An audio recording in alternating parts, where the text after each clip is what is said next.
Neo, I want to tell you something. Everything the Oracle told me has come true. You know, let's pretend that there's agents chasing us and can turn into anybody in times of factor, and perhaps we should save this little chit-chat for when that's not happening. For example, your talking might take up the exact amount of time for me to not escape. Thanks, bitch. Mr. Anderson. So, because this movie is first half nothing but talk and second half nothing but fighting, here's some more fighting. You're empty. So are you. But I meant your head.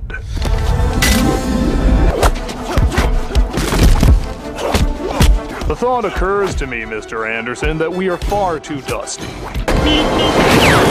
But through the logic of merry melodies, he just ends up inside the train and the chase continues. 303. You ever wonder how once again they can dodge bullets so quickly but can't somehow run faster? There's not like a Matrix cheat code or something like that? Goodbye, Mr. Anderson. Your reign of mundane terror has ended. So as the machines tried to break into their ship, Trinity, in this groundbreaking, philosophical, mind-blowing movie that everybody praises, literally brings it back through the power of love. I'm not afraid anymore. The Oracle told me that I would fall in love and that the man that I loved would be the one. So you see, you can't be dead because I love you. Oh yeah! I could totally tell by the incredible chemistry you guys shared throughout the entire film. Like, that scene, and that scene. But hey, don't hog all that romantic staring to yourselves. Save some for Edward and Bella. So Tom comes back to life because Jesus, and finally takes out Agent Smith. Whoa, I'm becoming blander, more wooden, uninteresting, and have a sudden interest to ruin the day the earth stood still.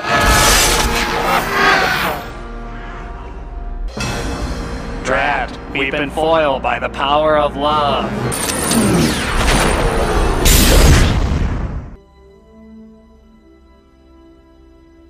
So, just to clarify, this revolutionary, groundbreaking movie that everyone was just blown away by how different it was, has the white guy saving the black guy, Christ symbolism more obvious than Man of Steel, and a woman saving the man not through physical strength but through emotional support. Well, apart from every single movie I've ever seen in my life, that is very original stuff. So Tom leaves a message to the machine saying that the revolution is on and the uprising will begin. That is, he sounds so disinterested I'm not sure if he's saying it or reading it off cue cards. I'm going to hang up this phone, and then I'm going to show these people what you don't want them to see. A world without rules and controls, without borders or boundaries. You're doing great, Keanu, you're doing great. Where anything is possible. Thus, he ascends into the credits and the movie finally wraps up.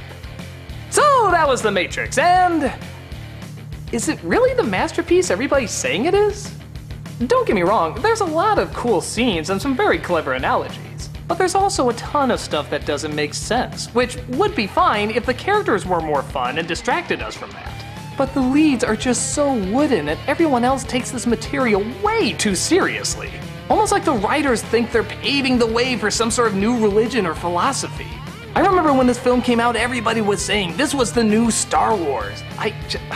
Really? Tom and Trinity have the same chemistry as Han and Leia? The look and style is timeless, that'll never age year after year? No, something's not right here. Some symbols work, and even the initial idea isn't that bad, but the only game changer is its technology. And even that at times is starting to look really dated. I don't hate this movie. If anything, I do appreciate what impact it's had on action films to be visual and even an intellectual medium. But as a film, I just don't think it holds up. Not the worst, but definitely dated. And besides, there is one major plot hole that everybody seems to ignore. And what plot hole is that, Mr. Alchacrid? Malcolm and Stanley, help me! Can't. My leather won't allow me to sheath my sword. Tammany, kick his ass! I can't. My leather is too tight and it won't let me lift my gun. It seems you're out of ideas, Mr. Alchacrid. Alright, Schmuck, I'll accept defeat, as long as you answer one major plot hole about The Matrix. I'm all eyebrows, Mr. Alchacrid. Why do we need The Matrix? Because it's a masterpiece. A great masterpiece? Is there another kind? But now I'm not talking about Matrix the movie. I'm talking about Matrix the idea inside the movie. If the computers feed off of people's energy while they're asleep, then why create the Matrix at all? Why not just let them dream or make them brain dead, lobotomize them or something? The Matrix is a flawed product. We need it because... That's not what you said. You said The Matrix is a masterpiece. That's correct. I said a great masterpiece. You said, is there any other kind? Recall what I can I rewind the said. review back for you and play it back. I know what I said. I don't have to have it played back to me like Why do we I need a saw. Matrix? Schmuck. Sometimes writers take matters into their own hands. No, Schmuck, a moment ago you said writers never take matters into their own hands. So The Matrix shouldn't even be around, should it? I don't even know what movie we're satirizing anymore. Just say you can't handle the truth. Is that what we're doing? I don't know. Why is there a Matrix? It's impossible. They couldn't have goofed it up. Why is there a Matrix? The whole purpose of the movie. They couldn't have overlooked something so huge. Why is there a Matrix? Yeah. Oh, just blow up in a stupid effect.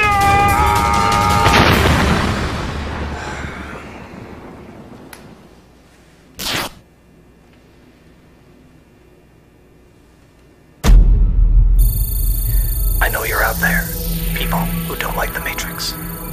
I'm going to hang up this phone and show you a world where you don't need to love what everyone else loves or hate what everyone else hates. A world without hype, a world without pressure, a world without weird leather pandering to a very specific demographic. Seriously, what is up with that? Where we go from there is up to you.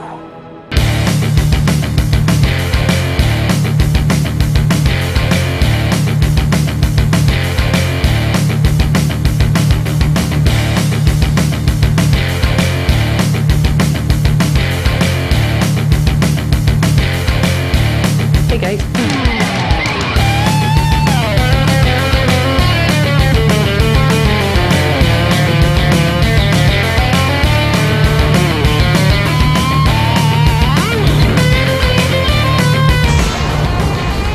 Oh, funky butt love it.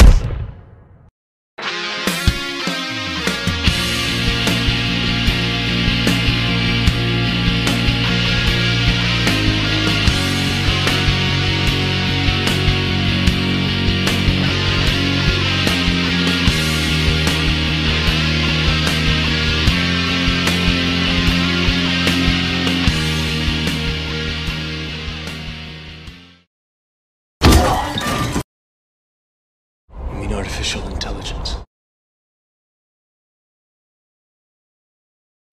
Hey everybody, Doug Walker here. Matrix Month has started. It's just gonna go into the first week of February, but it has started. I've mentioned this before, but I'll bring it up again. I'm actually coming to Quebec for a convention called G-Anime.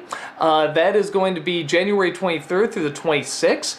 And I'm going to be doing a riffing, again, of the Super Mario Brothers movie. That's going to be live, and it's going to be improvised. And I'm also going to be answering your questions and signing autographs, all the good stuff. And there is a promotional code.